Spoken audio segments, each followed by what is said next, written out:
আপনি যদি চান এই সম্মান ফিরে আনতে পারেন। কেমনে? আপনার পোলার মাধ্যমে। আপনার পোলারে আমার লাঠিয়াল বানায় দেন, দেখবেন আপনাকে সেই পুরানো সম্মান, টাকা পয়সা সব কিছু কেমনি ফিরে আসবে। আমার স্বামী লাঠি চালাইতে গিয়া খুন হইছে, আমি চাই না আমার পোলাও এইভাবে খুন হোক। কেডাই কইছে লাঠি চালাইতে গিয়া খুন হয়েছে? ওই দিন যদি আলী আসগরের হাতে একটা লাঠি থাকতো, 10 গ্রামের এমন কোন বাপের বুকের পাটা আছে ওর গায়ে একটা ফুলের টোক্কা দিতে পারতো? কাপুরুষরা ওই দিন পিছন থেকে হামলা করছে, হামলা করে ওরে খুন করছে। তা না হইলে থাক, আমার পোলারে আমি লাঠিয়াল বানাইতে চাই না। রাগ করেন না ভাবি সাহেব,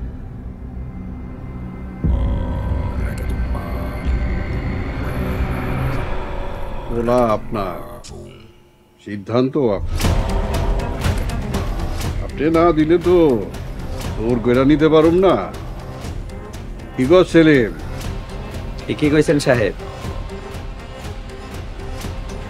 ফাহাদ বাড়িতে আইসু কিন্তু। চল।